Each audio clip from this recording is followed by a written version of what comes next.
11 साल के वंश और 7 साल के यश की लाशें गन्ने के खेत में पड़ी थी। उनकी हत्या गला काट कर की गई थी। दोनों ही बच्चे स्कूल की ड्रेस में थे। दोनों भाइयों की लाशें देखकर पुलिस का कलेजा भी कांप उठा था। पुलिस ने मौके पर ही फोरेंसिक टीम को भी बुला लिया था। मौके की सारी कार्रवाई पूरी करने के बाद पुलिस ने दोनों बच्चों की लाशें पोस्टमार्टम के लिए मोर्चरी भेज दी। सोनीपत हरियाणा की खूबसूरत पिकनिक स्थल सिटी पार्क के अंदर दाखिल होकर रूबी ने इधर उधर नजरें दौड़ाई।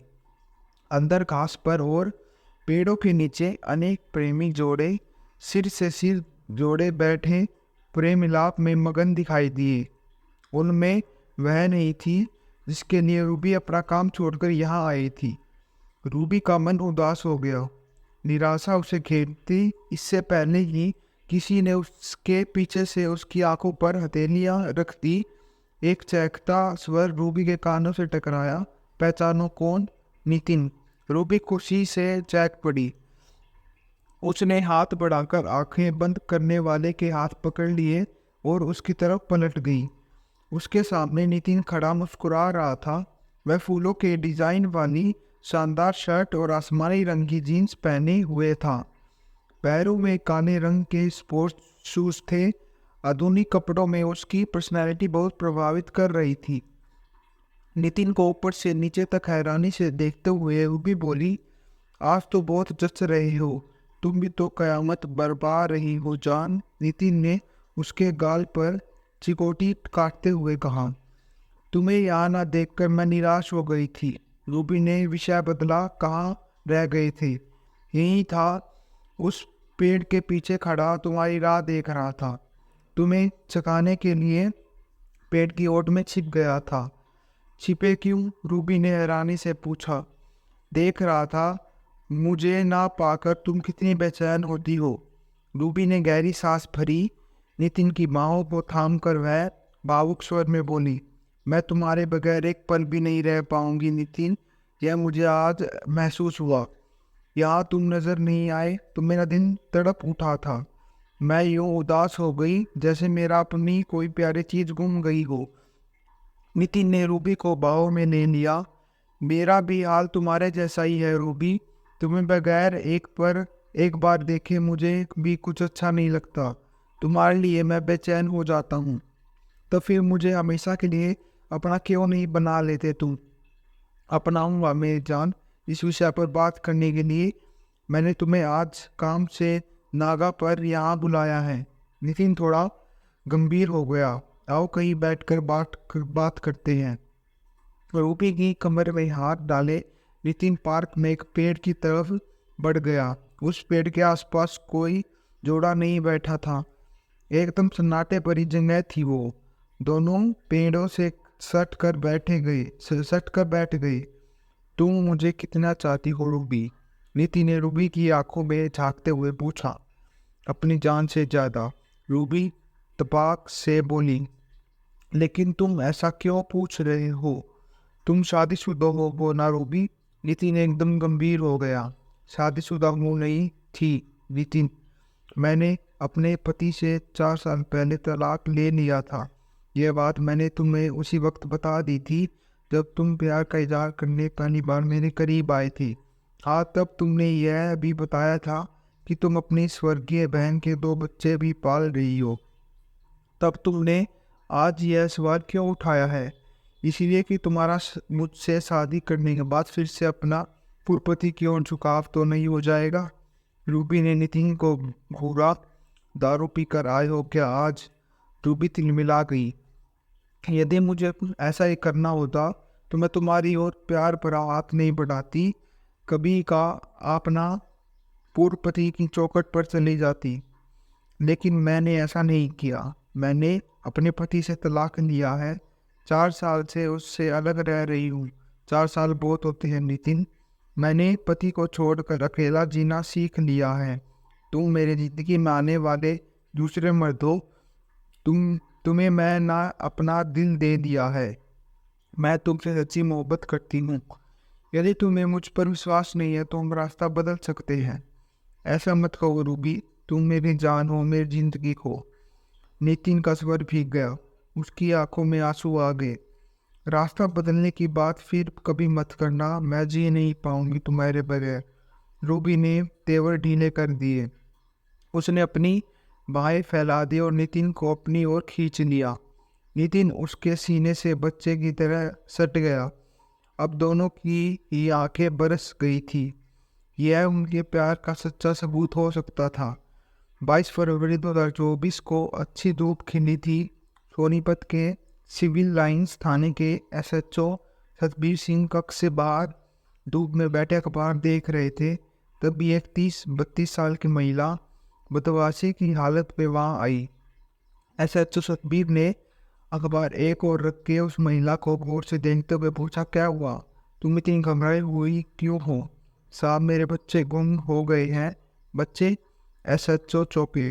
कितने बच्चे गुम हुए हैं तुम्हारे? 2 बच्चे साहब। कल दोनों सुबह स्कूल गए थे, लेकिन तब से अभी तक घर नहीं लौटे हैं। कहते हुए महिला रोने लगी। एसएचओ उठकर खड़े हो गए। उन्होंने हैरानी से पूछा, कल बच्चे स्कूल गए थे और घर नहीं लौटे? ये दोपहर में घर आते होंगे। तब कल से अभी तक तुम यहाँ गुमशुदा दर्ज करवाने क्यों नहीं आई? साहब, मैं एक फैक्ट्री में काम करने जाती हूँ। सुबह जाती हूँ तो शाम को ही लौटती हूँ। कल बच्चों को स्कूल भेजकर मैं काम पर चली गई थी। शाम को लौटी तो मुझे घर के दरवाजे पर ताला लगा दिखा, जबकि रोज घर का दरवाज़ा खुला मिलता था। मैंने सोचा बच्चे आस पड़ोस में जाकर बैठ गए होंगे। मैंने आसपास के घरों में उन्हें तलाश लिया। मुझे पड़ोसियों ने बताया कि उन्होंने बच्चों को दोपहर में यहाँ नहीं देखा। वह घर लौटे लौटे या नहीं, उन लोगों को नहीं मालूम। मैं बहुत घबरा गई। मैंने बच्चों के स्कूल जाकर पता किया तो वहाँ मौजूद चौकीदार ने बताया कि बच्चे दोपहर को स्कूल बंद हुआ तो घर के लिए चले गए थे। मैं रात भर इधर उधर जान पहचान वालों के घर दौड़ती रही, लेकिन बच्चे कहीं भी नहीं मिले। साहब, मेरे बच्चों का किसी ने अपहरण कर लिया है। आप उन्हें ढूंढ दीजिए। महिला जोर जोर से रोने लगी। चुप हो जाओ, एसएचओ ने उसे सांत्वना देते हुए कहा। रोने से बच्चे नहीं मिलेंगे। बैठ जाओ और विस्तार से सब बताओ मुझे। महिला कुर्सी पर बैठ गई। उसने दुपट्टे से अपने आंसू पूछे तो एसएचओ ने एक सिपाही से पानी मंगवाकर महिला को पीने को दिया। जब वह थोड़ा सामान्य हुई तो एसएचओ ने दूसरी कुर्सी पर बैठते हुए पूछा, क्या नाम है तुम्हारा? जी, रूबी। जो बच्चे गुम गए हैं उनके नाम उम्र बताओ। बड़े का नाम वंश है साहब, उम्र 11 वर्ष है। दूसरे का नाम यश है, वह 7 साल का है। इनके पिता का नाम क्या है? बच्चों के पिता का नाम राहुल है साहब, लेकिन उससे मेरा 7 साल बाद तलाक हो गया था। मैं उससे अलग आदर्श नगर की गली नंबर 5 में बच्चों के साथ रहती हूँ साहब। एक फैक्ट्री में काम करके अपने बच्चों का पेट भरती हूँ। बच्चे किस स्कूल में पढ़ते थे? एसएचओ सतबीर सिंह ने पूछा। वह मसात मोहल्ले में स्थित स्कूल में पढ़ते थे साहब। आप उन्हें तलाश करवाइए साहब, मैं अपने बच्चों के बगैर जिंदा नहीं रह पाऊंगी। रूबी फिर से रोने लगी। बच्चों के फोटो लाई हो तुम? जी हाँ साहब। रूबी ने कहने के बाद चोली में रखे पर्स से निकालकर दोनों बच्चों के फोटो एसएचओ को दे दिए। एसएचओ ने रूबी के दोनों बच्चों की गुमशुदगी को अज्ञात के खिलाफ धारा 365 के अंतर्गत दर्ज करवाकर रूबी से 2-3 सवाल और पूछे। फिर उसे यह आश्वासन देकर रूबी को घर भेज दिया कि उसके बच्चे की तलाश में कोई कसर नहीं छोड़ दी जाएगी। एसएचओ सतबीर ने रूबी के 2 बच्चों के लापता होने की जानकारी डीएसपी नरेंद्र काद्यान और एसपी नरसिंह को भी दे दी। 2 बच्चों का अपहरण बहुत गंभीर बात थी। डीसीपी नरेंद्र काद्यान ने इस मामले की जांच के लिए सेक्टर 7 की एंटी गैंगस्टर यूनिट को जिम्मेदार सौंपते हुए एसएचओ सतबीर सिंह को भी पूरी तरह मामले में सक्रिय रहने का निर्देश दे दिया। एंटी गैंगस्टर यूनिट का गठन आपराधिक गतिविधियों में लिप्त गैंगस्टर्स और पेचीदा केसेस के लिए किया गया था। इस यूनिट के इंचार्ज इंस्पेक्टर अजय धनखड़ थे। इनकी टीम में एसआई रविकांत, सबल Singh, SSI Sandeep, Jitendra, head constable Pradeep और सिपाही विनोद कुमार थे। इंस्पेक्टर अजय धनखड़ ने रूबी के बच्चों वंश और यश के फोटो एसएचओ सुखबीर सिंह से लेकर सभी थानों में फ्लैश करवा दिए। थानों में सूचना भिजवा दी गई कि इन बच्चों के विषय में कोई भी जानकारी मिलने पर एंटी गैंगस्टर यूनिट सेक्टर 7 को सूचित किया जाए। यूनिट की टीम जब से सबसे पहले रूबी से पूछताछ करने उसके घर गली नंबर 5 आदर्श नगर पहुंच गई। रूबी घर पर ही थी। उसने बच्चों के विषय में पूछताछ करने पर इस टीम को भी वही सब कुछ बताया जो वह सिविल लाइंस थाने के एसएचओ सुखबीर को गलत छुए बताकर आई थी। तुम्हारा पति से तलाक क्यों हुआ था? इंचार्ज धनखड़ ने उनसे सवाल पूछा। मेरा पति राहुल और उसके परिवार वाले अच्छे लोग नहीं थे साहब। मुझे शादी के बाद छोटी छोटी बातों पर परेशान करते थे। राहुल दारू पी कर आता था और घर वालों के उकसाने पर मुझे मारता था। मैं उसके 2 बच्चों की माँ बन गई। फिर भी राहुल का व्यवहार मेरे प्रति पहले जैसा ही रहा। वह घर वालों के कहने पर चलने वाले अखंड इंसान था। आखिर तंग आकर मैंने उससे कोर्ट द्वारा तलाक ले लिया और यहाँ रहने लगी। बच्चे तो राहुल के भी थे। उसने अपने बच्चे तुम्हें कैसे सौंप दिए? वह बच्चे नहीं देता साहब। ये तो मैंने कोर्ट से गुहार लगाई कि बच्चे छोटे हैं, उन्हें मैं ही पाल सकती हूँ। इनका बाप दारूबाज है और लापरवाह इंसान है। वह बच्चों को ठीक से नहीं संभाल पाएगा। तब कोर्ट ने बच्चों को मेरे हवाले कर दिया था। तुम्हारा पति राहुल कहाँ रहता है? उसका पता बताओ। वह विकास नगर में रहता है साहब। रूबी ने कहने के बाद राहुल का पता टीम इंचार्ज को लिखवा दिया। फिर रोते हुए बोली, साहब वंश और यश मेरी आंखों के तारे हैं, मेरे बुढ़ापे का सहारा वही बनते साहब। आप मेरे बच्चों की तलाश करके उन्हें मेरी झोली में डाल दीजिए। तुम्हें किसी पर शक है? ऐसे व्यक्ति जो तुम्हारे साथ दुश्मनी रखता हो? यहाँ आप आस पड़ोस में मेरे व्यवहार के बारे में पूछताछ कर ले। मैं सभी के साथ अच्छे पड़ोसी की तरह रहती आई हूँ। यहाँ सभी मेरे बच्चों से बहुत प्यार करते थे, इसलिए यहाँ तो मेरे बच्चों का कोई दुश्मन नहीं हो सकता। हाँ, मुझे राहुल पर शक है। वह बच्चों को अपने साथ रखने के लिए उनका अपहरण कर सकता है। आप उससे पूछताछ करिए। ठीक है, हम राहुल से पूछताछ कर लेंगे। तुम्हें यदि बच्चों के बारे में कुछ भी पता चले तो हमें खबर देना। रूबी को हिदायत देकर इस टीम ने रूबी के आस पड़ोस में उसके बच्चों वंश और यश से रूबी के व्यवहार के विषय में जानकारी जुटाई। उन्हें बताया गया कि रूबी अपने बच्चों से बहुत प्यार करती थी। वह यहाँ सबके साथ मेला मिलाप के साथ रहती है। उसके बच्चों से सभी प्यार करते हैं। दोनों बच्चे बहुत मासूम और हंसमुख हैं। उन्हें जल्दी तलाश किया जाए। इंचार्ज अजय धनखड़ ने उन्हें यह आश्वासन दिया कि रूबी के बच्चों को शीघ्र सकुशल तलाश करके रूबी को सौंप दिया जाएगा। टीम रूबी के पूर्व पति के पूछताछ करने के लिए विश्वास नगर के लिए रवाना हो गई। एंटी गैंगस्टर यूनिट की टीम ने राहुल के बारे में धारणा बनाई थी कि वह नशेड़ी स्वभाव और अखंड दिमाग वाला व्यक्ति होगा, लेकिन जब टीम राहुल के घर गई तो शांत स्वभाव वाले दुबले पतले व्यक्ति ने उनका स्वागत किया। यह राहुल था। राहुल को देखकर नहीं लगता था कि वह नशा करता होगा। इस टीम को अपने दरवाजे पर देखकर उसने बहुत हैरानी से पूछा, कौन है आप लोग? मैंने आपको पहले कभी नहीं देखा। हम हरियाणा पुलिस के एंटी गैंगस्टर यूनिट से है, तुमसे मिलने आए हैं, एसआई सबल सिंह ने बताया। ओ, राहुल चौंक कर बोला, आप सब अंदर आकर बैठिए। टीम में 7 लोग थे, वे अंदर आ गए। यह साधारण सा कमरा था, बहुत व्यवस्थित और साफ सुथरा।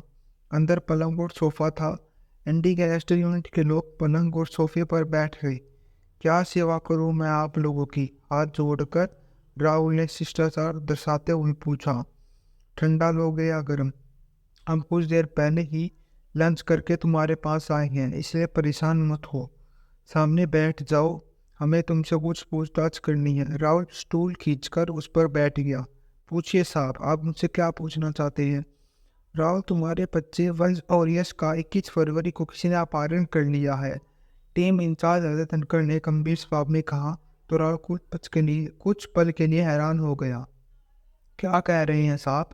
राहुल विचलित होकर अपनी जगह खड़ा हो गया। किसी ने किया मेरे बच्चों का अपहरण? यह हम तुमसे पूछने आए हैं। तुम्हारी पूर्व पत्नी रूबी का कहना है कि तुमने बच्चों का अपहरण किया है। झूठ बोलती है साहब रूबी।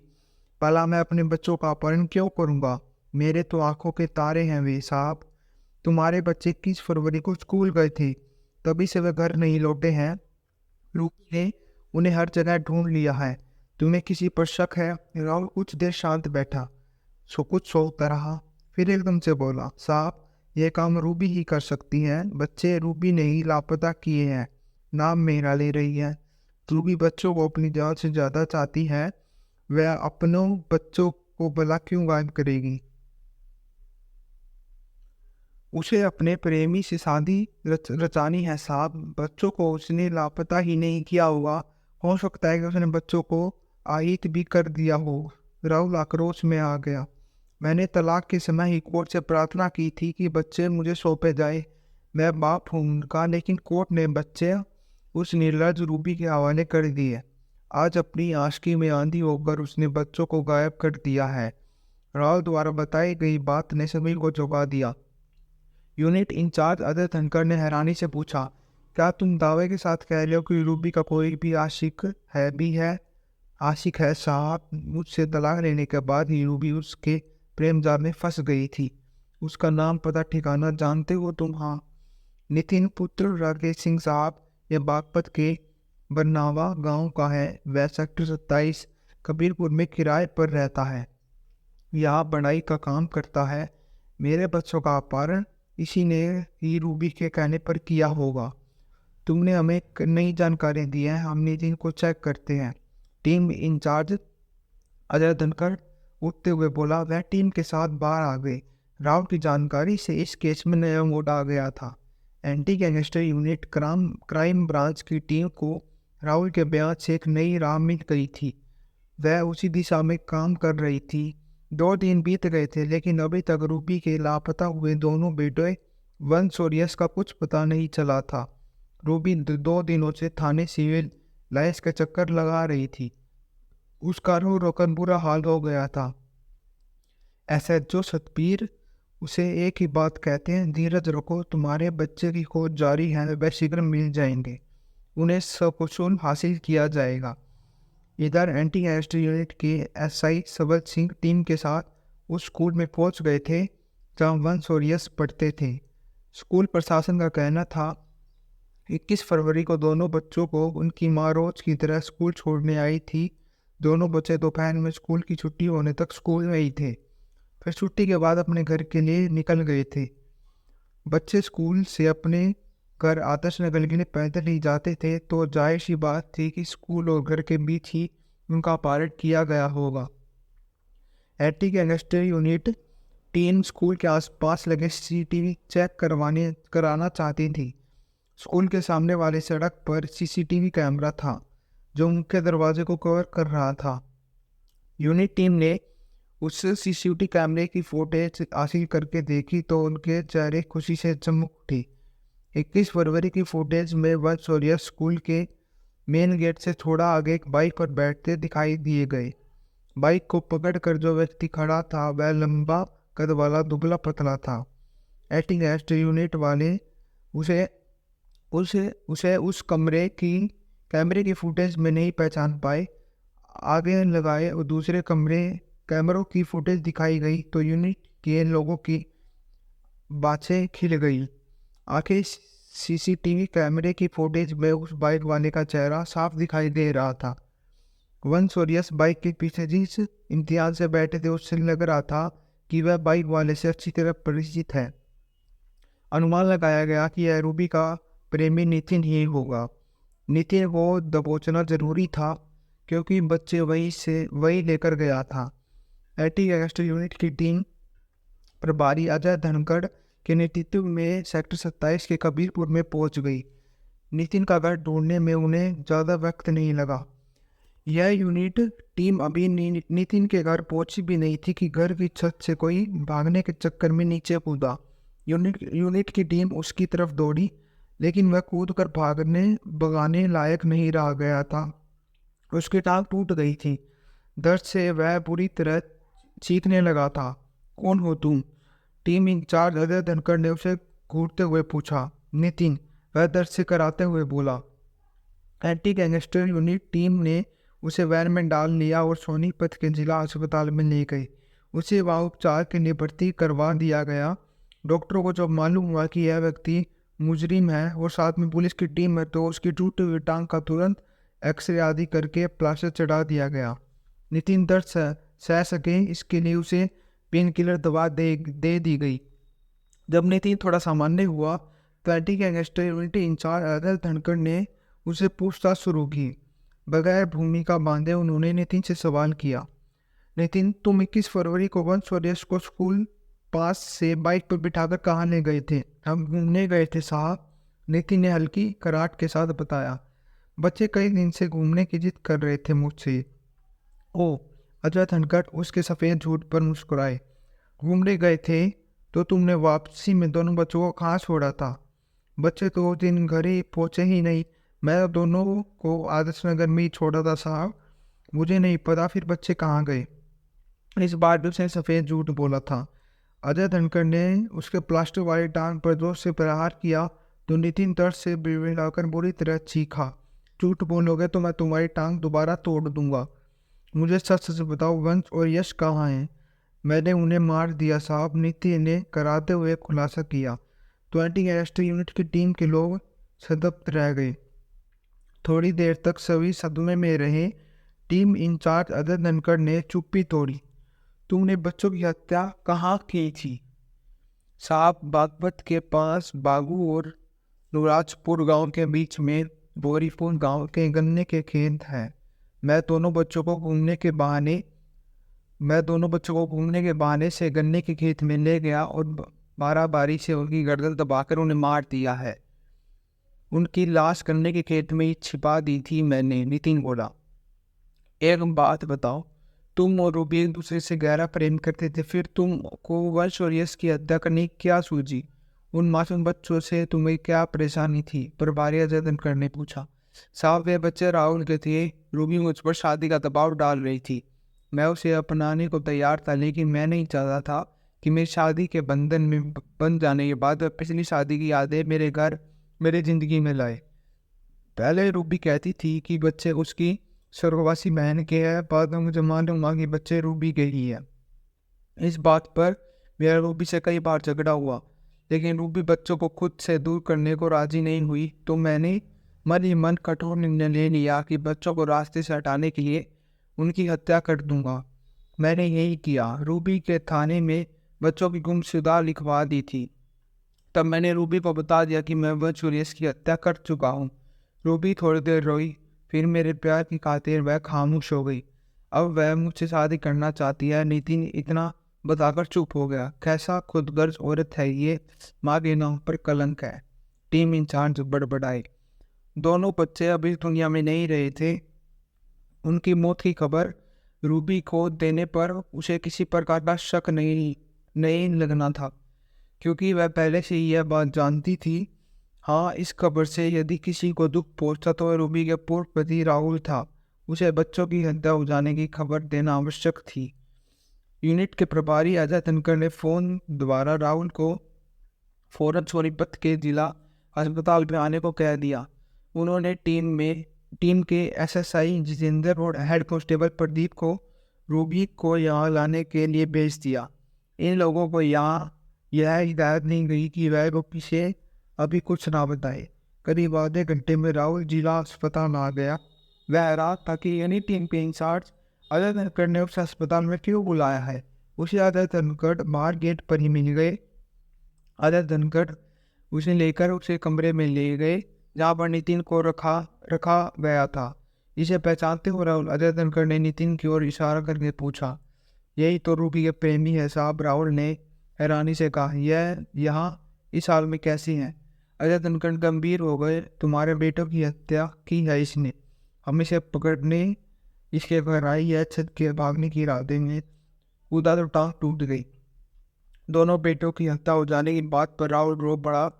टीम इंचार्ज उसे कंधा तक दबाकर संतावना देते रहे। कुछ देर के लिए मोल बोझिल बना रहा, फिर राहुल आसन पहुंचता हुआ एक स्टूल पर जाकर बैठ गया। उसने रूबी को उस कक्ष में टीम के लोगों के साथ अंदर आते देख लिया था। एसएसआई जितेंद्र और हेड कांस्टेबल प्रदीप के साथ रूबी वहाँ आ गई थी। अपने प्रेमी नितिन को बेड पर पड़ा देखकर वह समझ गई कि वह सुरेश की अंतः भेद नहीं रहा गया है। वह मुंह छिपा कर रोने लगी। तुम्हारे आंसू अब किसी को सहानुभूति नहीं बटोर सकते रूबी। तुम माँ नहीं, माँ के नाम पर कलंक हो। अपनी मांग में नितिन का सिंदूर सजाने के लिए तुमने दोनों बेटों की बलि चढ़वा दी। अजय धनखड़ मुंह बिगाड़ कर बोले, यह मालूम होते हुए भी कि नितिन तुम्हारे बच्चों की हत्या कर चुका है। तुम पुलिस के साथ उनको ढूंढ लेने की नौटंकी करती रही हो। तुम भूल गई कि अभी हम लोग जिंदा है। ऐसे केस का राज जग जाहिर करने के लिए हम रात दिन एक कर देते हैं। मैं प्यार में अंधी हो गई थी साहब। अपने स्वार्थित में मैंने अपने फूल जैसे बच्चों को खो दिया। रूबी कहने के बाद फूट फूट कर रोने लगी। टीम इंचार्ज अजय धनखड़ आगे कार्रवाई में लग गए थे। एंटी गैंगस्टर यूनिट टीम रात के समय नितिन और रूबी के साथ लेकर बागपत पहुंच गई। गौरीपुर गांव से संबंधित थाने में यहाँ आने का मकसद बताकर उन्होंने आमद दर्ज करवाई। एसएचओ ने एसपी नरेंद्र प्रताप सिंह को सूचना दी तो वह आधी रात को थाने में आ गए बिना समय गंवाए। सभी नितिन द्वारा बताए जा रहे गौरीपुर गांव में उसे गन्ने के खेत में पहुंच गए, जहां नितिन ने वश और यश की हत्या कर दी जाने की बात कबूली थी। नितिन ने टॉर्च की रोशनी में खेत में छिपा कर रखी लाशें बरामद करवा दी। दोनों बच्चों के शरीर पर स्कूल की ड्रेस थी। उनकी लाश देखकर रूबी दहाड़े मारकर रोने लगी। वहाँ मौजूद सभी पुलिस वालों की आंखें भी नम हो गई। भारी मन से वहाँ की कागजी कार्रवाई पूरी की गई और रात के 4 बजे बच्चों की लाश लेकर एंटी गैंगस्टर यूनिट टीम वापस सोनीपत के लिए रवाना हो गई। सिविल लाइन्स थाना सेक्टर 27 में पहुंचकर टीम इंचार्ज अजय धनखड़ ने वंश और यश की लाशें पोस्टमार्टम हेतु जिला अस्पताल भिजवा दी। नितिन ने इन बच्चों की हत्या का आरोप स्वीकार कर लिया था। उसके खिलाफ 92 की धारा 362, 302, 364 आईपीसी के तहत मुकदमा दर्ज कर लिया गया। एंटी गैंगस्टर टीम की सफलता पर उन्हें बधाई देने police commissioner Satish Varlan, DSP Narendra Kantyan और एसपी नरसिंह थाने में आ गए। इस मामले में एसएचओ सतबीर सिंह कोर्ट के पास वाले ओल्ड चक्की इंचार्ज एसआई रोहित तथा एसआई शिव मानी और हेड कांस्टेबल टीकम का भी योगदान था। सभी की पीठ थपथपाकर उच्च अधिकारियों ने शाबाशी दी। नितिन और रूबी को उसी दिन कोर्ट में पेश किया गया। नितिन को न्यायिक हिरासत में जेल भेजा गया। रूबी की ओर से उसके पिता हरपाल सिंह ने बेटी की शक्ल देखने से मना कर दिया था।